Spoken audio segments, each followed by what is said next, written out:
വിജയ് ഞാൻ former officer food corporation of India current അഫയേഴ്സിന്റെ ഒരു പുതിയ വീഡിയോയിലേക്ക് സ്വാഗതം. നമ്മളുടെ ഓപ്പറേഷൻ സിന്ദൂർ ഒക്കെ ഏതാണ്ട് അവസാനിച്ചു. ഒരു സീസ് ഫെയർ അഗ്രിമെന്റ് ഒക്കെ ഉണ്ടായി പാകിസ്ഥാൻ ഇന്ത്യക്ക് ഇടയിൽ. അപ്പൊ ഇനി അത് ഹോൾഡിംഗ് എന്നുള്ള കാര്യം depends on the reaction of Pakistan. Sometimes they use to show some misadventures, അല്ലെങ്കിൽ അങ്ങനെയുള്ള മിസ്അഡ്വഞ്ചേഴ്സ് അവർ പലപ്പോഴും അതിർത്തിയിലൊക്കെ കാണിക്കാറുണ്ട്. Sometimes they send terrorist to India and they will arrange Pahalgam-like attacks on Indian innocent civilians. അങ്ങനെയൊക്കെ ചെയ്താൽ ഇനി വീണ്ടും പഴയതുപോലെ ആവും. അപ്പൊ എന്തായാലും ഇതിൽ നിന്ന് ഒരു കാര്യം നമ്മൾ ഒരു മെസ്സേജ് ശക്തമായിട്ട് പാകിസ്ഥാന് കൊടുത്താന്ന് വെച്ചാൽ, ഇത്രയും കാലം നമ്മൾ യുദ്ധം അല്ലാതെ ഒരു സമയത്ത് ഇപ്പൊ PM നാരായണൻ എന്ന് പറയുന്ന ഒരു ഡിഫൻസ് സ്ട്രാറ്റജി എക്സ്പെർട്ട് ഉണ്ട്. അദ്ദേഹം ഇന്നത്തെ മാതൃഭൂമിയിൽ ഒരു ന്യൂസ് ഒരു അദ്ദേഹത്തിന്റെ അഭിപ്രായം എടുത്തിട്ടുണ്ട്. അത് വായിച്ചപ്പോൾ വളരെ ശരിയാണെന്ന് എനിക്ക് തോന്നി. കാര്യം 1971 പിന്നെ വാർ നമ്മൾ പാകിസ്ഥാനിലേക്ക് ഉണ്ടാകും. കാർഗിലിൽ ഉണ്ടായ വാർ നമുക്ക് പാകിസ്ഥാനിലേക്ക് നമ്മൾ നടത്തിയ വാറല്ല, ഇന്ത്യയിൽ നുഴഞ്ഞു കയറിയ ആൾക്കാരെ പുറത്താക്കാൻ നടത്തിയ വാറാണ്. പക്ഷേ പിന്നീട് പാകിസ്ഥാൻ ഇഫക്റ്റീവായിട്ട് യൂസ് ചെയ്തൊരു സ്ട്രാറ്റജി, ഇന്ത്യയുമായിട്ടുള്ള ട്രഡീഷണൽ വാറിൽ എപ്പോഴും പാകിസ്ഥാന് പരാജയം ഉണ്ടാവുമെന്ന് അവർക്ക് തന്നെ അറിയാം. അപ്പൊ അതുകൊണ്ട് അവർ നോൺ സ്റ്റേറ്റ് ആക്ടേഴ്സ് എന്നറിയപ്പെടുന്ന ഈ ഭീകരന്മാരെ ഉപയോഗിച്ചുകൊണ്ട് ഇന്ത്യക്കെതിരെ നിഴൽയുദ്ധം സ്റ്റാർട്ട് ചെയ്യായിരുന്നു. വളരെ ഇഫക്റ്റീവായിട്ട് അവരൊരു വെടിയുണ്ട പോലും പാഴാക്കാതെ ഇന്ത്യയെ 25 വർഷം വരച്ച വരയിൽ നിർത്താൻ അവർക്ക് കഴിഞ്ഞു. 25-30 വർഷം ഈ ഭീകരരെ ഉപയോഗിച്ചു. അപ്പൊ അതിന് നമ്മളിപ്പം സർജിക്കൽ സ്ട്രൈക്ക് ഒക്കെ 1-2 തവണ നരേന്ദ്രമോദി അധികാരത്തിൽ വന്നതിന് ശേഷമൊക്കെ നടത്തി. പക്ഷെ അതുപോലെ ഒരു ഡിനയൽ മോഡിലായിരുന്നു പാകിസ്ഥാൻ പറഞ്ഞുകൊണ്ടിരുന്നത്. നമ്മളിവിടെ സർജിക്കൽ സ്ട്രൈക്ക് നടത്തിയിട്ട് നമുക്കൊരു ഒരു നഷ്ടം ഉണ്ടായിട്ടില്ല. പക്ഷെ ഇന്ന് ഈ പഹൽഗാം അറ്റാക്കിന് ശേഷം വളരെ വ്യക്തമായിട്ട് നമ്മൾ കാണിക്കാൻ ശ്രമിച്ചത് ലോകത്തിന് മുന്നിലും പാകിസ്ഥാന് മുന്നിലും എന്താണെന്ന് ചോദിച്ചാല്, നമ്മള് തിരിച്ചടിച്ചിരിക്കും. ആ തിരിച്ചടി ബ്രോഡ് ഡേ ലൈറ്റിൽ തന്നെ ആയിരിക്കും. അത് നിങ്ങൾക്ക് അഡ്മിറ്റ് ചെയ്യേണ്ടി വരും. ആ രീതിയിൽ പാകിസ്ഥാൻ അഡ്മിറ്റ് ചെയ്തു, ഇന്ത്യ അവർ അറ്റാക്ക് ചെയ്തു. അതുകൊണ്ടാണല്ലോ പാകിസ്ഥാൻ തിരിച്ചടിക്കാൻ തുടങ്ങിയത്.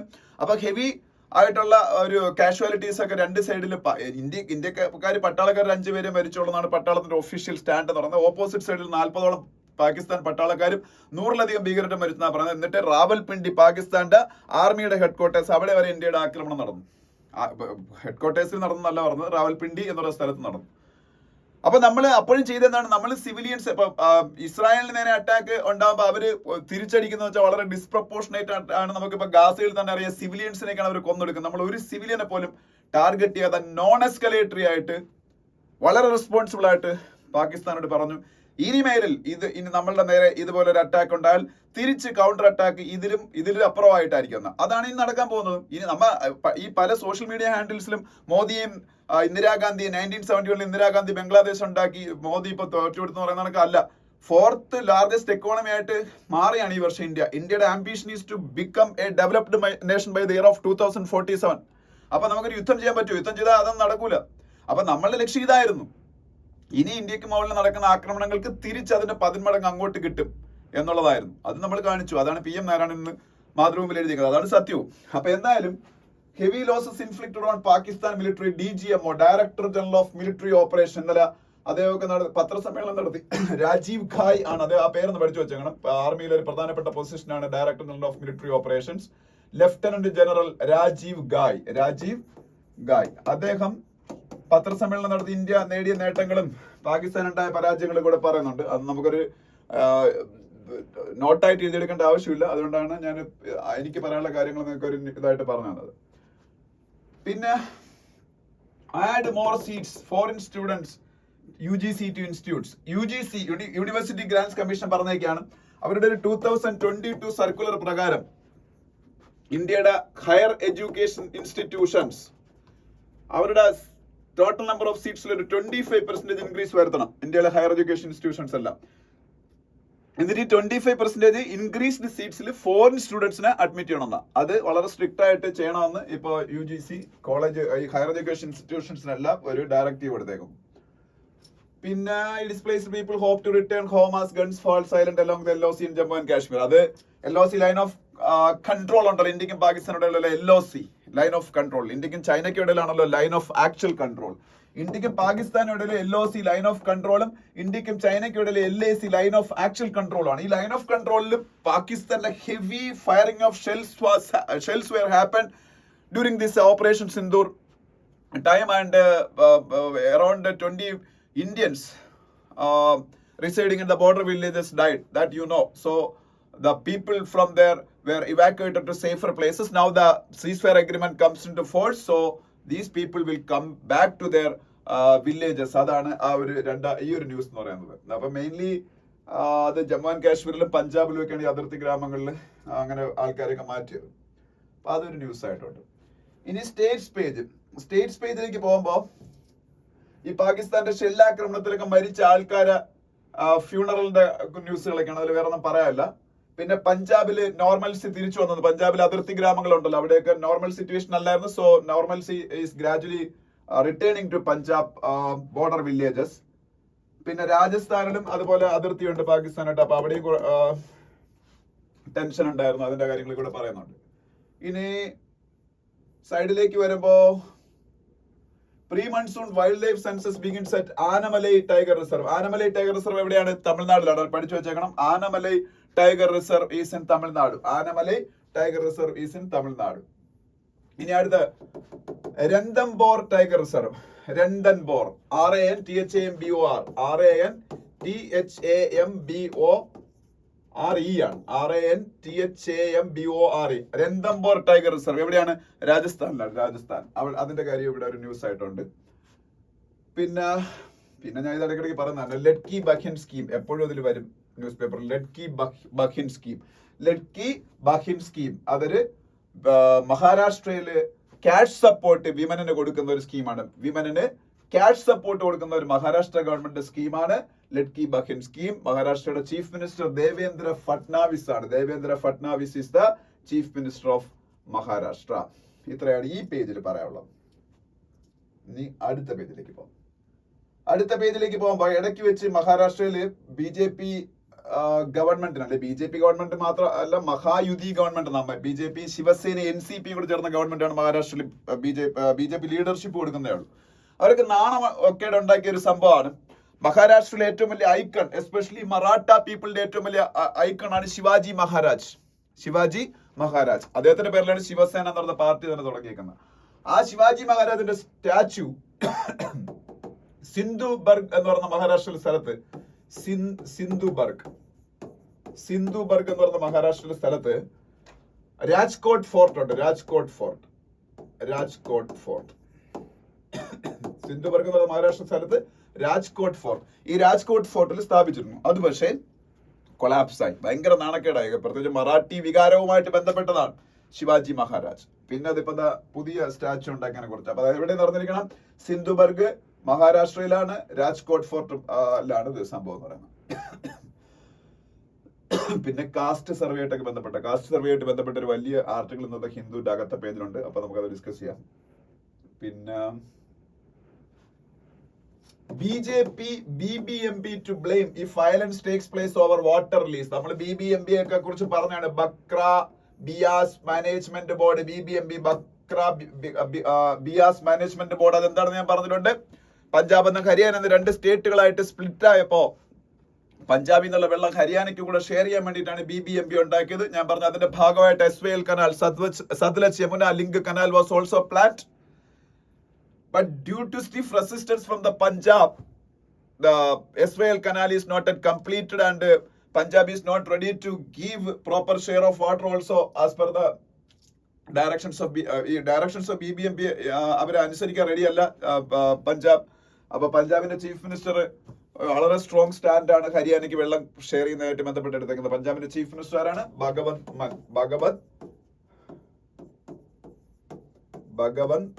മാൻ. അപ്പൊ ഇത്രയാണ് ആ പേജിലുള്ളത്. ഇനി അടുത്ത പേജിലേക്ക് പോവാം. ICAR Indian council of agriculture റിസർച്ചിന്റെ ഒരു ഫോമർ ഡയറക്ടർ ഡെഡ് ബോഡി കാവേരിയിൽ കണ്ടെത്തുന്ന ന്യൂസ് ഉണ്ട്. അതിനെ കുറിച്ച് കൂടുതൽ പറയുന്നില്ല. ICAR എന്താണെന്ന് അറിയാമല്ലോ, Indian council of agriculture research. ICAR എന്താണ്? Indian council of agriculture research, ICAR. ഇനി അടുത്തത് Kerala decides to challenge Waqf act in supreme court. Waqf act അറിയാലോ, വഖഫ് അമെൻമെന്റ് ആക്ട് 2025. വഖഫ് അമെൻമെന്റ് ആക്ട് 2025 ഒരുപാട് ദിവസം നമ്മൾ ഇവിടെ ഡിസ്കസ് ചെയ്തതാണ്. വഖഫ് അമെൻമെന്റ് ആക്ട് 2025 പറഞ്ഞാൽ മുസ്ലിങ്ങളുടെ വഖഫ് സ്വത്ത് കൈകാര്യം ചെയ്യുന്നതായിട്ട് ബന്ധപ്പെട്ട കുറെ മോഡിഫിക്കേഷൻസ് ആണ്. പഴയ വഖഫ് ആക്ടിൽ കുറെ അമെൻമെന്റ് കൊണ്ടുവന്നുകൊണ്ട് പുതിയൊരു ആക്ട് ആണ്.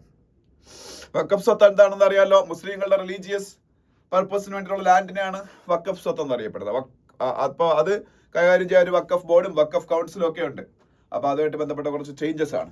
പക്ഷെ അത് ഇന്ത്യൻ കോൺസ്റ്റിറ്റ്യൂഷന്റെ ഫണ്ടമെന്റൽ റൈറ്റ്സിന്റെ അകത്ത് ആർട്ടിക്കിൾ 26-ലും 27-ലും 28-ലും ഒക്കെ പ്രൊവൈഡ് ചെയ്യുന്ന റിലീജിയസ് ഫ്രീഡത്തിന് വയലേറ്റ് ചെയ്യുന്നു. അതുപോലെ ന്യൂനപക്ഷങ്ങളുടെ പിന്നീട് അവകാശങ്ങളെ ഹനിക്കുന്നു എന്നൊക്കെ പേരിൽ ഒരുപാട് കേസസ് സുപ്രീം കോടതിയിൽ ഇതിന് അഗെയിൻസ്റ്റ് ആയിട്ട് ഫയൽ ചെയ്തിട്ടുണ്ട്. ദിസ് ഈസ് ആന്റി കോൺസ്റ്റിറ്റ്യൂഷണൽ എന്നാണ് ആ സ്റ്റാൻഡ്. ആ ഒരു കേസ് ഫയൽ ചെയ്തേക്കുന്നവരുടെ. അപ്പൊ അത് സുപ്രീം കോടതി വാദം കേട്ടിനാൽ വിധി പറയും. അപ്പൊ അത് ആന്റി കോൺസ്റ്റിറ്റ്യൂഷണൽ ആണെങ്കിൽ സ്ട്രൈക്ക് ഡൗൺ ചെയ്യേണ്ടി വരും. അപ്പൊ Kerala government also decided to be a part of those petitions filed in Supreme Court against this Waqf Amendment Act, and the Kerala government stand is also the same. It violates certain fundamental rights regarding the religious freedom of people, especially minority people. അതാണ് Kerala government stand. അപ്പൊ അവരും supreme കോടതിയിൽ case file ചെയ്യാൻ പോയാണ്. പിന്നെ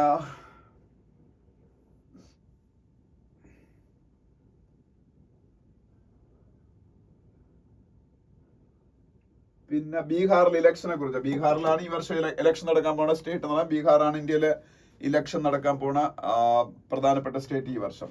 okay, വേറെ ഒന്നും ഈ പേജ് പറയാനില്ല. അടുത്ത പേജിൽ പോവാം. അടുത്ത പേജ് പോകുമ്പോൾ എഡിറ്റോറിയലാണ്. എഡിറ്റോറിയല് ഫസ്റ്റ് എഡിറ്റോറിയൽ നിങ്ങൾക്ക് വായിച്ചാൽ മനസ്സിലാവുന്ന എഡിറ്റോറിയൽ തന്നെയാണ്. ഫയർ ആൻഡ് സീസ് ഫയർ എന്ന് പറഞ്ഞ എഡിറ്റോറിയല് ഇന്ത്യ പാകിസ്ഥാൻ സീസ് ഫയർ ഉണ്ടായി. അത് ആദ്യം അനൗൺസ് ചെയ്യുന്ന US-ന്റെ പ്രസിഡന്റായ ഡൊണാൾഡ് ട്രംപ് ആയതാണ് ഇന്ത്യയിൽ വലിയ വിവാദത്തിന് തിരികൊളുത്തിയത്. ഡൊണാൾഡ് ട്രംപ് ഇപ്പോഴും ക്ലെയിം ചെയ്യുന്ന അദ്ദേഹത്തിന്റെ തേർഡ് പാർട്ടി മീഡിയേഷനിലാണ് ഇത് നടന്നതെന്നാണ്. പക്ഷെ തേർഡ് പാർട്ടി മീഡിയേഷൻ ഇന്ത്യ ഒരിക്കലും അംഗീകരിക്കാറില്ല. അതുകൊണ്ട് തന്നെ അങ്ങനെ നടന്നെന്നുണ്ടെങ്കിൽ അത് ഇന്ത്യയുടെ സ്റ്റേറ്റഡ് പോളിസീസ് എന്നുള്ള ഒരു ഡീവിയേഷൻ ആണ്. പക്ഷേ government of India is not ready to accept Donald Trump's argument or claim that he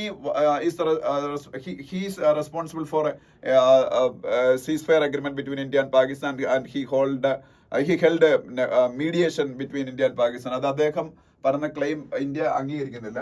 അപ്പൊ എന്തായാലും ഒരു കാര്യം ഉറപ്പാണ്, US-ന്റെ വൈസ് പ്രസിഡന്റായ JD വാൻസും US-ന്റെ സെക്രട്ടറി ഓഫ് സ്റ്റേറ്റ് ആയ മാർക്കോ റൂബിയോയും ഇതില് ഇന്ത്യയുടെ പ്രൈം മിനിസ്റ്റർ നരേന്ദ്രമോദിയുമായിട്ടും പാകിസ്ഥാന്റെ പ്രൈം മിനിസ്റ്റർ ഷഹബാസ് ഷെരീഫുമായിട്ടും ടോക്സ് നടത്തിയിരുന്നതുള്ളത്. എന്തായാലും പിന്നീട് അവിടെ അവർ നമുക്കറിയാവുന്ന കാര്യങ്ങളാണ് ഹിന്ദു പറഞ്ഞത്. April 22 പഹൽഗാമിലുണ്ടായ ടെററിസ്റ്റ് അറ്റാക്കും ആ ടെററിസ്റ്റ് അറ്റാക്കിനെ തുടർന്നാണ് ഈ ഓപ്പറേഷൻ സിന്ദൂർ ഉണ്ടായെന്നും ഈ ഓപ്പറേഷൻ സിന്ദൂർ വഴി നമ്മൾ കാണിച്ചത് ഇനി ഒരു ടെററിസ്റ്റ് അറ്റാക്ക് ഉണ്ടായാൽ ഒരു പുതിയ സെക്യൂരിറ്റി ഡോക്ടറിനാണ് നമ്മൾ സ്വീകരിക്കാൻ പോകുന്നത്. അല്ലാതെ മുംബൈ ടെറർ അറ്റാക്ക് ഉണ്ടായതുപോലെ ഉണ്ടായപ്പോൾ നമ്മൾ ചെയ്ത പോലെ ഡിപ്ലോമാറ്റിക്കലി പാകിസ്ഥാൻ ഐസൊലേറ്റ് ചെയ്ത് മാത്രം മുന്നോട്ട് പോകാന്നല്ല. ഇനി മുതൽ നമ്മൾ സാധ്യമായ എല്ലാ മാർഗങ്ങളും യൂസ് ചെയ്യും. അതിൽ ഒരെണ്ണം മിലിറ്ററി അല്ലെങ്കിൽ നമ്മുടെ ഫോഴ്സസിന്റെ ഇൻവോൾവ്മെന്റ് ആണ്. അവരത് ചെയ്തു, നമ്മളുടെ 3 ഫോഴ്സസും കൂടെ ചേർന്ന്. അതുപോലെ നമ്മൾ ഇൻഡസ് വാട്ടർ ട്രീറ്റി ഒക്കെ ഇപ്പൊ സസ്പെൻഷനിൽ വെച്ച് അവർ ആ രീതിയിലും ബുദ്ധിമുട്ടിക്കാൻ പോയാണ്. പിന്നെ ഡിപ്ലോമാറ്റിക്കലി ഐസൊലേറ്റ് ചെയ്യാൻ ശ്രമിക്കും. അപ്പോ ഇനി മുതൽ പാകിസ്ഥാനിൽ ഒരു ടെററിസ്റ്റ് അറ്റാക്ക് ഉണ്ടായാൽ ഞങ്ങളത് ചെയ്തിട്ടില്ല എന്നൊരു ഡിനയൽ മോഡിൽ പാകിസ്ഥാന് തുടരാൻ പറ്റൂല.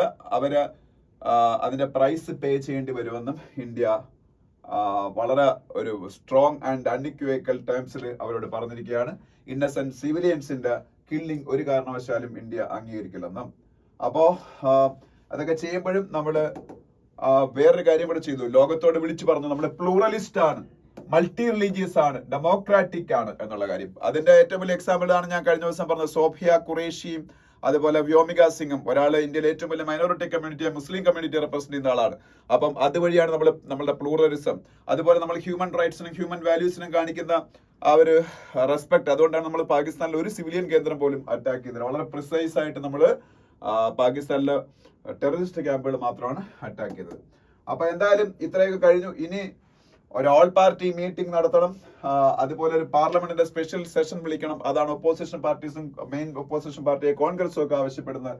അപ്പോൾ നമ്മള് അത് ചെയ്തിട്ട് ഇന്ത്യയോട് പറയണം, ഇന്ത്യയിലെ ഒപ്പോസിഷനോടും മറ്റ് പാർട്ടികളോടും ഒക്കെ പറയണം നമ്മളെടുത്ത നടപടികൾ, നമുക്ക് അതിലുണ്ടായ വിജയം, നമുക്ക് അതിലുണ്ടായ എന്തെങ്കിലും കോട്ടങ്ങളുണ്ടെങ്കിൽ അതെല്ലാം, അതുപോലെ ഒരു തേർഡ് പാർട്ടി മീഡിയേഷൻ ഉണ്ടായ അതെല്ലാം അതോട് പറയണമെന്നാണ്.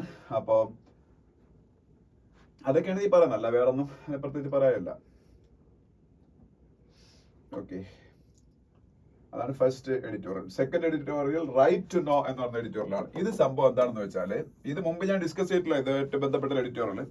ഈ വിക്കിപീഡിയ നമുക്ക് എല്ലാവർക്കും അറിയുന്നതാണ്. വിക്കിപീഡിയ നമ്മൾ എല്ലാവരും യൂസ് ചെയ്യുന്നുണ്ട്. ഈ വിക്കിപീഡിയ യഥാർത്ഥത്തിൽ വിക്കിമീഡിയ ഫൗണ്ടേഷൻ ആണ് നടത്തുന്നത്. Wikimedia foundation. വിക്കിപീഡിയ നടത്തുന്നതിനാണ് വിക്കിമീഡിയ ഫൗണ്ടേഷൻ. അതൊരു നോ പ്രോഫിറ്റ് ഓർഗനൈസേഷൻ നമുക്കറിയാം. നമ്മളത് കോൺട്രിബ്യൂഷൻസ് അക്സെപ്റ്റ് ചെയ്യുന്നുണ്ട്, അവർ പ്രവർത്തിക്കുന്നു. അപ്പൊ ഇടയ്ക്ക് വെച്ച് ANI, ഏഷ്യൻ ന്യൂസ് ഇന്റർനാഷണൽ എന്ന് പറയുന്നൊരു സംഭവമുണ്ട്. ANIയുടെ പേജ്, ഈ വിക്കിപീഡിയയുടെ പരിപാടി എങ്ങനെയാണെന്ന് വെച്ചാൽ, നമുക്ക് ആർക്കും അതിൻ്റെ അകത്ത് കയറി എഡിറ്റും അല്ലെങ്കിൽ ഒക്കെ ചെയ്യാം, പേജസ് ഒക്കെ അതിൽ ക്രിയേറ്റ് ചെയ്യാം, ഒക്കെ ചെയ്യാം. അപ്പൊ അതുകൊണ്ട് തന്നെ അതൊരു ഇന്റർമീഡിയറ്റ് ആയിട്ട് ആക്ട് ചെയ്യുന്നത്, അല്ലാതെ അവരായിട്ടൊരു കണ്ടന്റ് അത് പ്രൊവൈഡ് ചെയ്യുന്നില്ല. അതുകൊണ്ട് തന്നെ ഈ നമ്മുടെ IT ആക്ടിന്റെ സേഫ് ഹാർബർ പ്രൊട്ടക്ഷൻ ഒക്കെ അവർ കിട്ടുന്നുണ്ട്. IT ആക്ട് 2000ന്റെ സേഫ് ഹാർബർ പ്രൊട്ടക്ഷൻ. കാര്യം അവരൊരു തേർഡ് പാർട്ടി ആയിട്ടാണ് ആക്ട് ചെയ്യുന്നത്, നമ്മളാണ് അതിൻ്റെ അകത്ത് ഇതെല്ലാം ചെയ്യുന്നത്. അപ്പൊ എന്തായാലും ANI എന്ന് പറഞ്ഞ ഏഷ്യൻ ന്യൂസ് ഇന്റർനാഷണലിന്റെ പേജില് അത് ഗവൺമെന്റിന്റെ ഒരു പ്രൊപ്പഗണ്ട മെഷീനറി ആണെന്നുള്ള രീതിയിൽ എഡിറ്റിംഗ് നടന്നു. അപ്പൊ അവരെ ഡീഫമേഷൻ ആയിട്ട് അവർക്ക് തോന്നി. ഗവൺമെന്റ്, ഇത് ആക്ച്വലി ഒരു ന്യൂസ് ഏജൻസിയാണ്, പക്ഷെ ഗവൺമെന്റിന്റെ പ്രൊപ്പഗണ്ട മെഷീനറി എന്നാണ് അതിലെ പേജ് എഡിറ്റ് ചെയ്തവർ പറഞ്ഞു. അപ്പൊ ഇവര് ഡൽഹി ഹൈക്കോർട്ടിൽ പോയി. എന്നിട്ട് വിക്കിമീഡിയ ഫൗണ്ടേഷന് എതിരായിട്ട് ഈ പേജ് റിമൂവ് ചെയ്യാൻ ഒരു ഓർഡർ ഇടിപ്പിച്ചു. ഡൽഹി ഹൈക്കോർട്ട് അങ്ങനെ ഓർഡർ ഇടുകയും ചെയ്തു. അത് ഡീഫമേറ്ററി ആണ്, അതുകൊണ്ട് ഇത് റിമൂവ് ചെയ്യണമെന്ന് പറഞ്ഞു. പക്ഷെ വിക്കിപീഡിയ എടുത്ത സ്റ്റാർട്ട് എന്ന് പറഞ്ഞാൽ, ഞങ്ങളല്ല ഇതിന് ഉത്തരവാദി, ഇത് ചെയ്ത ആൾക്കാർ, അവർക്ക് അതിനുള്ള ഫ്രീഡം ഉള്ളത് ആണ്, ഞങ്ങളൊരു തേർഡ് പാർട്ടി മാത്രമാണ്, അതുകൊണ്ട് ഈ ഒരു ഓർഡർ നമ്മളോട് ഇത് പറയണമെന്ന് പറഞ്ഞ് അവർ സുപ്രീം കോടതി പോയപ്പോൾ സുപ്രീം കോടതി അവർക്ക് അനുകൂലമായിട്ട് വിധി വന്നു. ആർക്ക്? Wikimedia foundation. ഡൽഹി ഹൈക്കോർട്ടിന്റെ വിധി സ്റ്റേ ചെയ്തു, ഖോഷ് ചെയ്തു. എന്നിട്ട് ഇത് ആവിഷ്കാര സ്വാതന്ത്ര്യത്തിന്റെ ഭാഗമാണ്, അതുകൊണ്ട് ഒരിക്കലും പിന്നീട് അങ്ങനെ ഈ പേജ് ടേക്ക് ഡൗൺ ചെയ്യാനൊന്നും പറയാൻ പറ്റത്തില്ല. അപ്പൊ അതുകൊണ്ട് ആ പേജ് അവിടെ തന്നെ അങ്ങനെ നിലനിർത്താനുള്ള സ്വാതന്ത്ര്യം വിക്കിമീഡിയ ഫൗണ്ടേഷന് ആര് കൊടുത്തു? സുപ്രീം കോടതി കൊടുത്തു. സുപ്രീം കോടതിയാണല്ലോ അൾട്ടിമേറ്റ്. ഇതിനിടയിൽ അടുത്ത പ്രശ്നം ഉണ്ടായി. ഇതുമായിട്ട് ബന്ധപ്പെട്ട ഒരു പുതിയ പേജ് ആൾക്കാർ ക്രിയേറ്റ് ചെയ്തിട്ട് ഈ സുപ്രീം കോടതിയുടെയും ഹൈക്കോടതിയുടെയും വിധികളെ കമ്പയർ ചെയ്തുകൊണ്ടും ഒക്കെ വലിയ ഡിസ്കഷൻസ് ഒക്കെ നടന്നു. അപ്പൊ ആ പേജ് ടേക്ക് ഡൗൺ ചെയ്യണം എന്ന് പറഞ്ഞ് ഡൽഹി ഹൈക്കോടതി വീണ്ടും വിധി വരുന്നു. ഏത് പേജ്? ഈ ഹൈക്കോടതിയും സുപ്രീം കോടതിയും പെരുമാറിയ രീതികളിലെ വ്യത്യാസത്തെ കുറിച്ച് ഡിസ്കഷൻ പേജ്, മറ്റേ ആദ്യത്തെ ANI പേജ് അല്ല. അപ്പൊ ആ പേജ് റിമൂവ് ചെയ്യണമെന്ന് പറഞ്ഞ് ഇതൊരുമാതിരി കണ്ടംപ്റ്റ് ഓഫ് കോർട്ടാണ്, അല്ലെങ്കിൽ കോർട്ടിനെ കളിയാക്കുന്ന രീതിയിലാണെന്നുള്ള രീതിയിൽ അതൊരു സബ്ജുഡീസ് ആയിട്ടുള്ള വിഷയമാണ്. അതുകൊണ്ട് ഇത്തരത്തിലുള്ള ഒരു പേജ് അവിടെ മെയിൻറ്റെയിൻ ചെയ്യാൻ പറ്റില്ല. ഡൽഹി ഹൈക്കോടതിയുടെ വിധി വന്നപ്പോൾ സുപ്രീം കോടതിയുടെ വിധി വീണ്ടും വന്നു. ഇത്തരത്തിലുള്ള പ്രശ്നങ്ങളിൽ ഒരു സെക്കൻഡ്,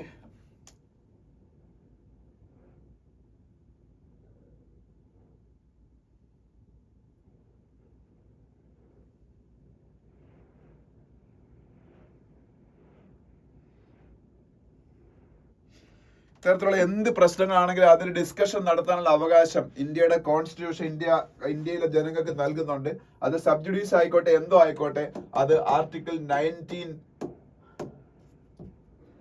ആർട്ടിക്കിൾ 21 ഇന്ത്യയിലെ കോൺസ്റ്റിറ്റ്യൂഷൻ പ്രൊവൈഡ് ചെയ്യുന്ന ഫ്രീഡം ആണ്. അതുകൊണ്ട് തന്നെ ആ പേജും ടേക്ക് ഡൗൺ ചെയ്യാൻ പറയാനുള്ള അവകാശം ഡൽഹി ഹൈക്കോടതിക്ക് നല്ല ഒരു കോടതിയൊക്കെ ഇല്ല. അതുകൊണ്ട് ആ പേജ് മെയിൻറ്റെയിൻ ചെയ്യാം എന്നൊരു വിധിയാണ് ഇപ്പൊ സുപ്രീം കോടതി വന്നേക്കുന്നത്. അപ്പൊ വീണ്ടും രണ്ടാമത്തെ കാര്യത്തിലും ഇപ്പൊ രണ്ടാമതുണ്ടായ വിഷയത്തിലും ഡൽഹി ഹൈക്കോടതിയുടെ വിധിയെ ക്വാഷ് ചെയ്തുകൊണ്ട് സുപ്രീം കോടതിയുടെ വിധി വന്നേക്കുന്നതാണ്. അപ്പൊ അത് വളരെ ശക്തമായിട്ടുള്ള ചില മെസ്സേജ് കോടതികൾക്കുണ്ട്. എപ്പോഴും സുപ്രീം കോടതി അല്ലെങ്കിൽ നമ്മുടെ കോൺസ്റ്റിറ്റ്യൂഷൻ അപ്ഹോൾഡ് ചെയ്യുന്നത് നമ്മളുടെ ഈ പറഞ്ഞ ഇത് നമ്മളുടെ ഫ്രീഡം ഓഫ് സ്പീച്ചും ഫ്രീഡം ഓഫ് എക്സ്പ്രഷനും ഒക്കെ ആണ് ഈ ആർട്ടിക്കിൾ 19(1)(a) വരുന്നത്. അപ്പം അങ്ങനെയുള്ള ഇത്തരത്തിലുള്ള വിധികൾ ഇനി കോടതികളിൽ നിന്ന് ഉണ്ടാവാതിരിക്കാൻ ആണ് സുപ്രീം കോടതി എന്നുള്ള ഈ വിധി സഹായിക്കാൻ പോകുന്നത്. അപ്പം അതൊക്കെയാണ് ഈ പറയുന്നത്. റൈറ്റ് ടു നോ, അതുപോലെ റൈറ്റ് ടു എക്സ്പ്രഷൻ, ഇതൊന്നും ഒരു കോടതി വിധി കൊണ്ടും തടയാൻ പാടില്ലെന്നാണ്. ഓക്കെ, വേറെ ഒന്നും പറയാനില്ല. അപ്പൊ ഇത്രയാണ് ഈ രണ്ട് എഡിറ്റോറിയൽസ് എന്ന് പറയുന്നത്. പിന്നെ ഈ ഒരു why India must get the caste census right എന്ന് പറഞ്ഞൊരു ആർട്ടിക്കിൾ ഉണ്ട്. ഇതും നിങ്ങൾക്ക് വായിച്ചാൽ മനസ്സിലാവുന്ന ആർട്ടിക്കിൾ തന്നെയാണ്. ഇന്ത്യയിൽ 1933 അവസാനം കാസ്റ്റ് സെൻസസ് നടക്കുന്നത്, ബ്രിട്ടീഷുകാരുടെ പീരീഡിൽ 1933. അതിനുശേഷം അതേ ഡേറ്റ തന്നെയാണ് ഇന്നും നമ്മളെ ഇന്ത്യയിൽ OBC റിസർവേഷൻ കൊടുക്കാനും എല്ലാം യൂസ് ചെയ്യുന്നത്. അതേ സമയത്ത് SC/STസിന്റെ സെൻസസ് ഇന്ത്യയിൽ കറക്റ്റ് ആയിട്ട് നടക്കുകയും ചെയ്തു. ഇന്ത്യയിൽ റിസർവേഷൻ കിട്ടുന്ന 2 വിഭാഗമാണ്, SC/ST ഷെഡ്യൂൾ കാസ്റ്റ് ഷെഡ്യൂൾ ട്രൈബും OBC. ഇതിൽ OBCയുടെ ക്വാണ്ടിഫയബിൾ ആയിട്ടുള്ള ഡേറ്റ, ഡിപ്പെൻഡബിൾ ആയിട്ടുള്ള ഡേറ്റ ഗവൺമെന്റ് ഓഫ് ഇന്ത്യയുടെ കയ്യിലില്ല. Because after 1933 there was no comprehensive caste census conducted in India. അതിനുള്ള കാരണമായിട്ട് പറഞ്ഞേക്കുന്നത് കാസ്റ്റ്ലെസ് ആയിട്ടുള്ള സൊസൈറ്റി ഉണ്ടാക്കാനാണ് ഗവൺമെന്റ് ആഗ്രഹിക്കുന്നത്. നമ്മളെ ഭരണഘടനയിലും ഉണ്ടാക്കുമ്പോഴും ഈ ഷെഡ്യൂൾ കാസ്റ്റ് ഷെഡ്യൂൾ ട്രൈബിനൊക്കെ റിസർവേഷൻ കൊടുത്തപ്പോഴും OBCക്ക് റിസർവേഷൻ ഒന്നും കൊടുത്തില്ല. അപ്പൊ അതുകൊണ്ട് ഈ കാസ്റ്റ് ഇല്ലാതാക്കുക, കാസ്റ്റിന്റെ ഒരു ഡിനയൽ മോഡലാണ്. പക്ഷെ നമ്മളുടെ കാര്യം ആലോചിക്കേണ്ട, കാസ്റ്റ് ഇല്ലാതെ എങ്ങനെയാവും? നമ്മളെ ഈ പൊളിറ്റിക്കലി പാർട്ടികളെല്ലാം കാസ്റ്റിനെ പ്രൊമോട്ട് ചെയ്യുന്നുണ്ട്. കാസ്റ്റ് ബേസ്ഡ് പൊളിറ്റിക്കൽ പാർട്ടീസ് ആണുള്ള ഇന്ത്യയിൽ. അതുപോലെ OBC റിസർവേഷൻ ഒരു റിയാലിറ്റിയാണ്. അതിന്റെ ബേസിൽ എഡ്യൂക്കേഷണൽ റിസർവേഷൻ കൊടുക്കുന്നുണ്ട്, പിന്നീട് അത് എഡ്യൂക്കേഷൻ ഇൻസ്റ്റിറ്റ്യൂഷണൽ റിസർവേഷൻ കൊടുക്കുന്നുണ്ട്, അതുപോലെ തന്നെ ജോലിയിൽ എംപ്ലോയ്മെന്റൽ റിസർവേഷൻ കൊടുക്കുന്നുണ്ട്, അതുപോലെ തന്നെ പൊളിറ്റിക്കൽ റെപ്രസെന്റേഷൻ റിസർവേഷൻ കൊടുക്കുകയല്ലേ. നമ്മളെ ഇന്ത്യയിലെ ലോക്സഭ, നിയമസഭ, അതുപോലെ പഞ്ചായത്ത്, ഇവിടെ എല്ലാം ഇലക്ഷൻ നടക്കുമ്പോൾ അവിടെ എല്ലാ റിസർവേഷനും ഇല്ലേ. അപ്പൊ സ്വാഭാവികമായിട്ടും OBCസിന് റിസർവേഷൻ കിട്ടുന്നുണ്ട്. അപ്പൊ ഈ റിസർവേഷൻ കൊടുക്കുമ്പോ പിന്നെ കാസ്റ്റ് ഇല്ലെന്ന് പറയുന്നതിൽ എന്താണ് അർത്ഥമാണുള്ളത്? അപ്പൊ ആ കാസ്റ്റ് ബേസ്ഡ് ആയിട്ടുള്ള റിസർവേഷൻ പ്രോപ്പർ ആയിട്ട് കൊടുക്കാൻ വേണ്ടിയിട്ട് സെൻസസ് നടത്തണ്ടേ? അതിന്റെ ഒരു കണക്ക് നീ പറയുന്നുണ്ട്. ഇന്ത്യയിലെ മൊത്തം OBC റിസർവേഷന്റെ 97% OBCന് കിട്ടുന്ന ബെനിഫിറ്റിന്റെ 97% കൊണ്ടുവന്ന മൊത്തം OBCയിലെ 25% ഇതാണ്. അതായത് ഇന്ത്യയിലെ OBCസിന് കിട്ടിക്കൊണ്ടിരിക്കുന്ന ബെനിഫിറ്റിന്റെ 97% ഡോമിനന്റ് ആയിട്ടുള്ള 25% OBCസാ കൊണ്ടുവന്നത്. എന്നാലോചിച്ച് നോക്കി. അപ്പൊ ബാക്കി 75% എന്തെങ്കിലും കിട്ടുന്നുണ്ടോ? OBC റിസർവേഷൻ ഉണ്ടെന്ന് പറയുന്നത് അവർക്കും റിസർവേഷൻ ഉണ്ട്, പക്ഷെ അവർക്ക് അതിന്റെ ബെനിഫിറ്റ് കിട്ടുന്നില്ല. അതുപോലെ ബാക്കി 38% of OBC caste only 3% of the benefits അവരെ കിട്ടുന്നുള്ളൂ. 38% OBC കാസ്റ്റുകൾക്ക് 3% ബെനിഫിറ്റേ കിട്ടുന്നുള്ളൂ. അതേസമയത്ത് 25% OBCക്ക് 97% ബെനിഫിറ്റുകൾ കിട്ടുന്നുണ്ട്. അങ്ങനെ ഇന്ത്യയിലെ 10 OBC കാസ്റ്റുകളാണ് 25% പബ്ലിക് ജോബ്സും ഹോൾഡ് ചെയ്യുന്നതാണ് പറയുന്നത്. 10 OBC കാസ്റ്റുകളാണ് 25% പബ്ലിക് ഹോൾഡ്, പബ്ലിക് ഓഫീസുകൾ, അതായത് റിസർവേഷൻ കിട്ടുന്ന 25% പബ്ലിക് ഓഫീസുകൾ. ഇതൊക്കെയാണ് ഇതിന്റെ ഒരു ഡാർക്ക് ആയിട്ടുള്ള റിയാലിറ്റി എന്ന് പറയുന്നത്. അപ്പൊ ഇത് അഡ്രസ് ചെയ്യാതിരുന്നാൽ, സബ് കാറ്റഗറൈസേഷൻ കൊടുക്കാതെ ഈ പറഞ്ഞ പ്രോബ്ലം മാറോ OBC റിസർവേഷനിൽ? അപ്പൊ OBC റിസർവേഷനിൽ സബ് കാറ്റഗറൈസേഷൻ കറക്റ്റ് ആയിട്ട് കൊടുക്കണം എന്നുണ്ടെങ്കിൽ ഈ പറഞ്ഞ കാസ്റ്റ് സെൻസസ് നടപ്പാക്കി പറ്റുള്ളൂ.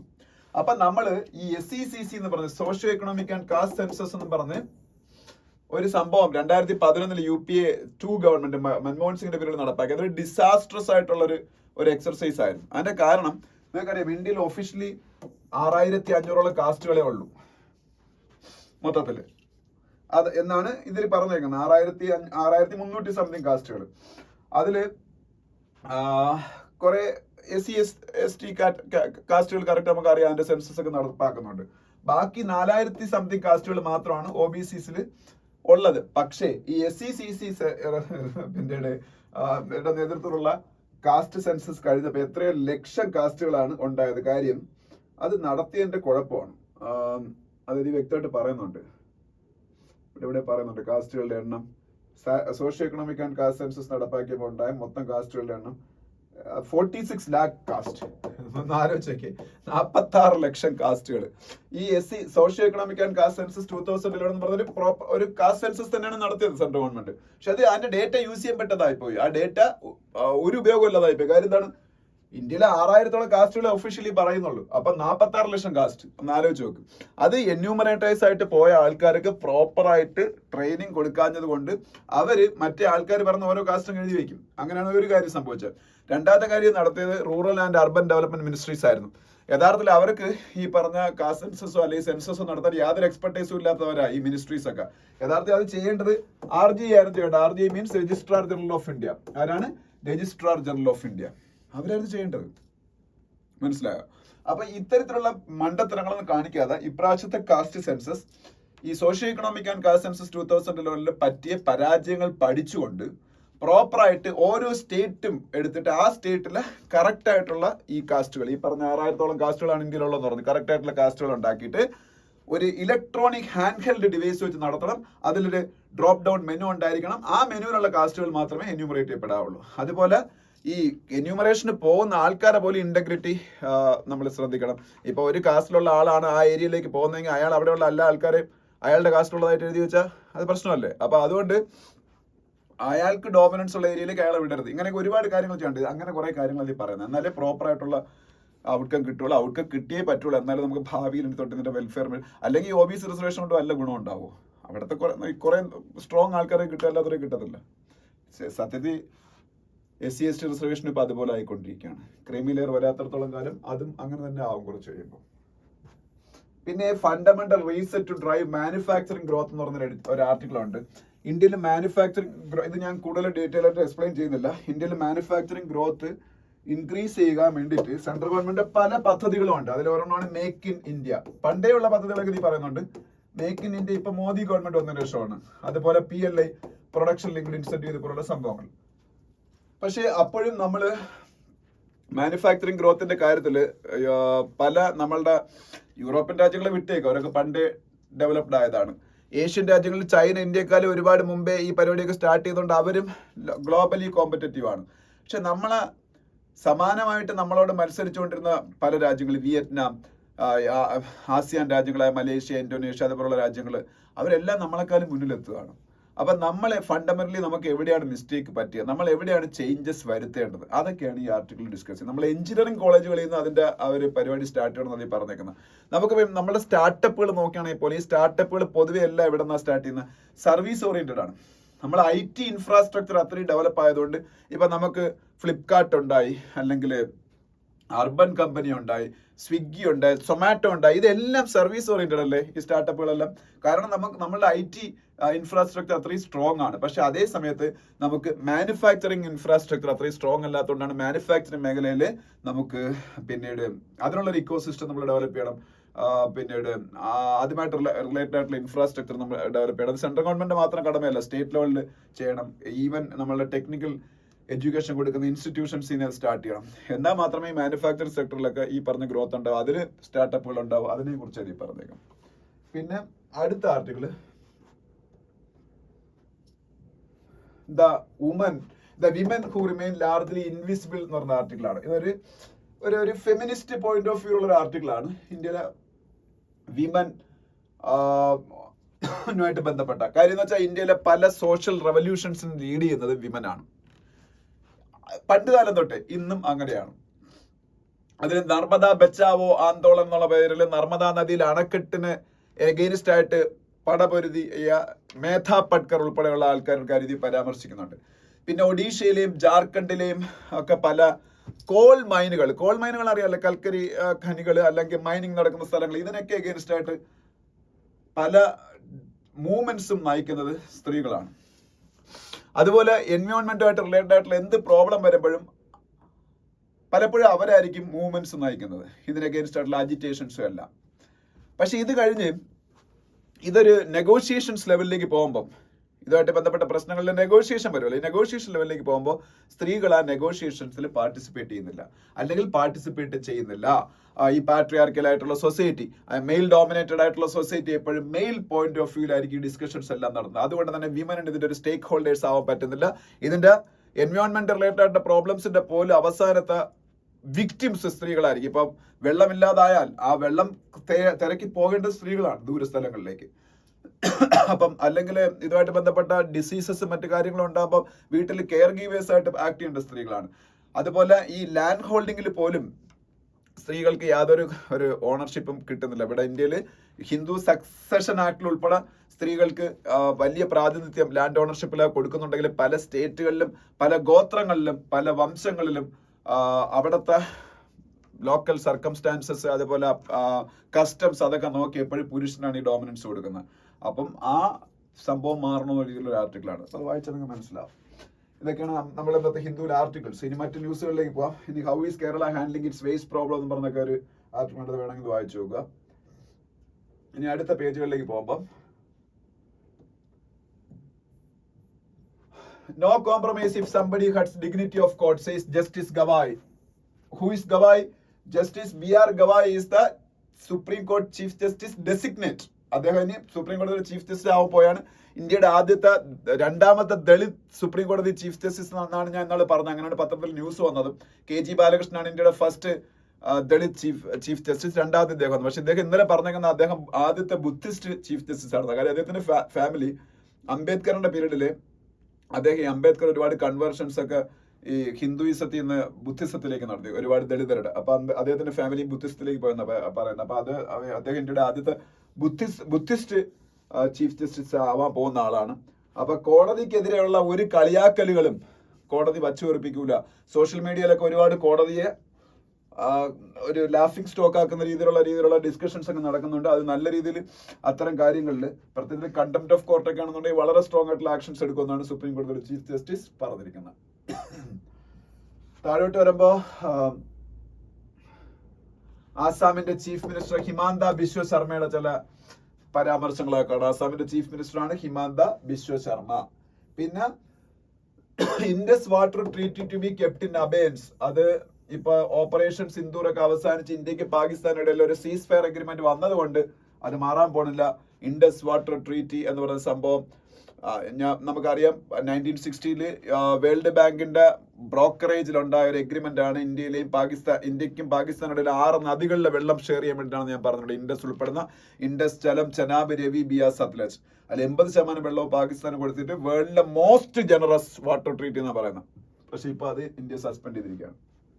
പിന്നെ ഇന്ത്യയുടെ ഫോറിൻ സെക്രട്ടറി വിക്രം മിശ്രി ആയിട്ട് ബന്ധപ്പെട്ട ഒരു ന്യൂസ് ഉണ്ട്. ഇന്ത്യയുടെ ഫോറിൻ സെക്രട്ടറി ആരാണ്? വിക്രം മിശ്രി. ഇനി അതിനടുത്ത പേജിൽ പോകുമ്പോ ഇപ്പോഴും ഡൊണാൾഡ് ട്രംപ് ക്ലെയിം ചെയ്യുന്ന അദ്ദേഹത്തിന്റെ മീഡിയേഷൻ ആണ് ഈ ഇന്ത്യ പാകിസ്ഥാൻ പ്രോബ്ലം സോൾവ് ചെയ്യുന്നതാണ്. പിന്നെ രാജ്നാഥ് സിംഗ്, ഇന്ത്യയുടെ ഡിഫൻസ് മിനിസ്റ്ററിന്റെ ചില സ്റ്റേറ്റ്മെന്റുകളുണ്ട്. അതൊക്കെ വായിച്ചു നോക്കാം. അതൊക്കെ വായിച്ച എല്ലാവർക്കും മനസ്സിലാവുന്നേ ഉള്ളൂ. പിന്നെ ബാക്കി ഇന്ത്യൻ എയർഫോഴ്സുമായിട്ട് ബന്ധപ്പെട്ട ഒരു ന്യൂസ്, ബോർഡർ സെക്യൂരിറ്റി ഫോഴ്സ്, അതൊക്കെ.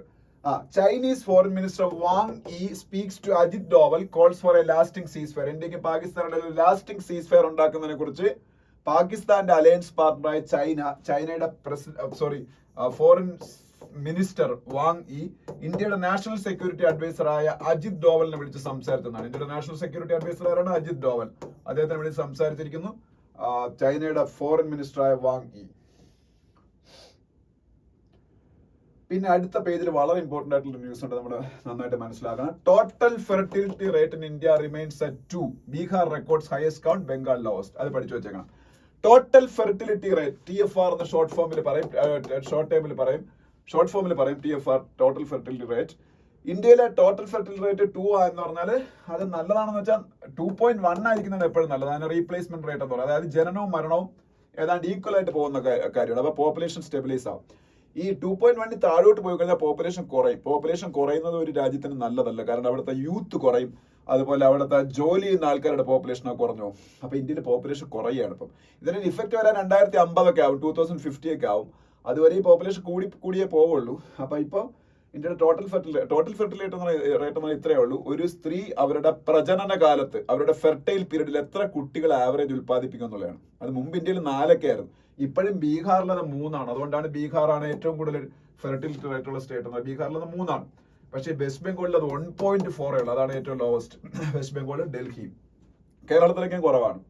അപ്പോൾ ഒരു സ്ത്രീ ഫെർട്ടൈൽ പീരീഡിൽ, അവർക്ക് കുട്ടികൾ ഉൽപ്പാദിപ്പിക്കാൻ പറ്റുന്ന പീരീഡിൽ എത്ര കുട്ടികൾ ആവറേജ് ഉൽപ്പാദിപ്പിക്കുക, അതാണ്.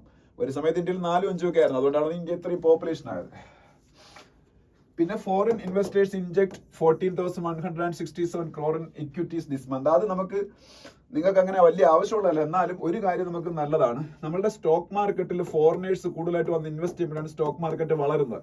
അങ്ങനെ സ്റ്റോക്ക് മാർക്കറ്റിലേക്ക് വലുതായിട്ട് വന്ന് ഇൻവെസ്റ്റ് ചെയ്യുന്ന ഇൻവെസ്റ്റേഴ്സിനാണ് ഫോറിൻ പോർട്ട്ഫോളിയോ ഇൻവെസ്റ്റേഴ്സ് എന്ന് പറയുന്നത്. അവർ ഇടയ്ക്ക് വെച്ച് ഇന്ത്യൻ സ്റ്റോക്ക് മാർക്കറ്റിൽ നിന്ന് പിൻവാങ്ങി പോവുകയായിരുന്നു ചൈനയിലേക്കും മറ്റ് അമേരിക്ക പോലുള്ള രാജ്യങ്ങളിലേക്ക്. പക്ഷേ കഴിഞ്ഞ മാസം വീണ്ടും അത് മാറി. ഒരുപാട് സ്റ്റോക്ക് മാർക്കറ്റിലേക്ക് വിദേശികളൊന്നും ഇൻവെസ്റ്റ് ചെയ്യുന്നത്. അപ്പോൾ സ്റ്റോക്ക് മാർക്കറ്റ് ഉയരും. അപ്പോൾ സ്റ്റോക്ക് മാർക്കറ്റ് വരുമ്പോൾ നമ്മുടെ എക്കോണമിക്ക് നല്ലതാണ്. അതുകൊണ്ടാണ് ന്യൂസ് വായിക്കുക. പിന്നെ പുരി ജഗന്നാഥ് ടെമ്പിളുമായിട്ട് ബന്ധപ്പെട്ട ഒരു ന്യൂസ് ഉണ്ട്. ഹിന്ദുയിസമായിട്ട് ബന്ധപ്പെട്ട ഒരു പ്രധാന ക്ഷേത്രമാണ് പുരി ജഗന്നാഥ് ടെമ്പിൾ. എവിടെ നടന്നിരിക്കുക? പുരിയിലാണ്. പുരി ഒഡീഷയിലാണ്. പിന്നെ ഇത് ഞാൻ പറഞ്ഞാണ്, UGSAS institutions to increase seats admit more foreign students. ഇനി അടുത്ത പേജ് നമുക്ക് വേണ്ട മണി വൈസ്. അത് ബിസിനസ് പേജിന് പകരം മൺഡേയിൽ ഹിന്ദുവിൽ വരുന്ന പേജാണ്. പക്ഷേ ബിസിനസ് പേജാണ് നമുക്ക് വേണ്ടത്. ഈ പേജ് നമുക്ക് വലിയ ആവശ്യമില്ല. ഇത് നിങ്ങളുടെ കയ്യിൽ കാശൊക്കെ ഉണ്ട് ഇൻവെസ്റ്റ് ചെയ്യുകയാണെങ്കിൽ അങ്ങനെ ഇൻവെസ്റ്റ് ഒക്കെ ചെയ്യാൻ വേണ്ടിയിട്ടുള്ളവർക്ക് കുറെ ടിപ്സ് ഒക്കെ ഇതിനകത്ത് വരുന്നത്. ഇനി അതിനടുത്ത പേജിൽ പോകുമ്പോൾ Zelensky agrees to meet Putin after Trump tells him not to await truce. അതായത് ടർക്കിയെ എന്നുള്ള രാജ്യമുണ്ടല്ലോ, ടർക്കിയെ ഇപ്പൊ ഇന്ത്യയും പാകിസ്ഥാനായിട്ട് പ്രശ്നം ഉണ്ടായപ്പോൾ അതിന്റെ ഇടയിൽ കുത്തിത്തിരിപ്പ് ഉണ്ടാക്കി ഇറങ്ങിയ രാജ്യമാണ് ടർക്കിയെ. പണ്ടൊക്കെ അവരെ കുറിച്ച് പറയുമ്പോൾ എനിക്കൊരു സ്നേഹത്തോടെ ഞാൻ പറഞ്ഞു, പക്ഷെ ടർക്കിയെ മഹാകുത്തിത്തിരിപ്പൻ രാജ്യമാണ്. നമ്മൾ ഏറ്റവും കൂടുതൽ സപ്പോർട്ട് ചെയ്ത രാജ്യമാണ്. ഈ ഇടയ്ക്ക് അവിടെ വലിയ ഭൂകമ്പം ഉണ്ടായി. അപ്പൊ ഏറ്റവും ആദ്യം അവരെ ഹെൽപ്പ് ചെയ്യാൻ പോയത് ഇന്ത്യൻ എയർഫോഴ്സ് ഒക്കെയാണ്. നമ്മളെ കേരളം വരെ 10 കോടി രൂപ ടർക്കിയേക്ക് കൊടുത്തു. എന്നിട്ടാണ് അവന്മാർ ഈ പരിപാടി കാണിച്ചത്. അതുപോലെ ഈ ടർക്കിയയിൽ വെച്ച് ഈ വെളോഡിമിർ സെലൻസ്കി യുക്രൈന്റെ പ്രസിഡന്റും റഷ്യൻ പ്രസിഡന്റ് വ്ളാഡിമിർ പുടിൻ തമ്മിൽ മീറ്റ് ചെയ്യാൻ പോകണം. റഷ്യ യുക്രൈൻ വാർ അവസാനിപ്പിക്കുന്നതിനെ കുറിച്ച് സംസാരിക്കാം. മിക്കവാറും റഷ്യ യുക്രൈൻ വാർ ഒരു പക്ഷേ തീർന്നേക്കും.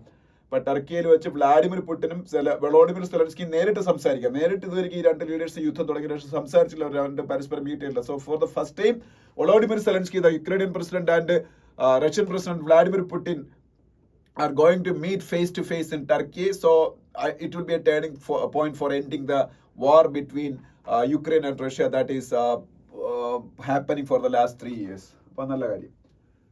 പിന്നെ ബംഗ്ലാദേശിൽ ഷെയ്ഖ് ഹസീനയുടെ പാർട്ടി അവാമി ലീഗിനെ ബാൻ ചെയ്തു. അതൊരു ന്യൂസ് ആയിട്ടുണ്ട്. പിന്നെ ഇറാനും US തമ്മിലുള്ള ന്യൂക്ലിയർ ടോക്സ് നടന്നുകൊണ്ടിരിക്കുന്നു. ഇറാനും US തമ്മിലുള്ള ന്യൂക്ലിയർ ടോക്സ് എന്തിനാണെന്ന് വെച്ചാൽ ഇറാന്റെ കയ്യിൽ ന്യൂക്ലിയർ ആംസ് ഉണ്ട്. അപ്പൊ ആ ഇറാന്റെ ന്യൂക്ലിയർ പ്രോഗ്രാം സ്റ്റോപ്പ് ചെയ്യാൻ വേണ്ടിയിട്ട് അത് പണ്ടൊരു എഗ്രിമെന്റ് ഉണ്ടായത്. അന്ന് ഡൊണാൾഡ് ട്രംപ് വട്ട് കാണിച്ചു. 2018 ആ എഗ്രിമെന്റിൽ നിന്ന് ട്രംപിന്റെ ആദ്യത്തെ പ്രസിഡൻസി പീരീഡിൽ വിത്ഡ്രോ ചെയ്തു. എന്നിട്ട് അതേ ട്രംപ് ഇപ്പം വീണ്ടും അധികാരത്തിൽ വന്നിട്ട് ഇറാനുമായിട്ട് വീണ്ടും ന്യൂക്ലിയർ എഗ്രിമെന്റ് ഉണ്ടാക്കാൻ നോക്കിയ. അതിന്റെ വല്ല ആവശ്യം ഉണ്ടായിരുന്നു. പഴയ എഗ്രിമെന്റ് ലോകത്തിലെ ശക്തിമത്തായ രാജ്യങ്ങളെല്ലാം ചേർന്ന് ഇറാനെ കൊണ്ട് സമ്മതിപ്പിച്ചുണ്ടാക്കിയ എഗ്രിമെന്റ് ആയിരുന്നു.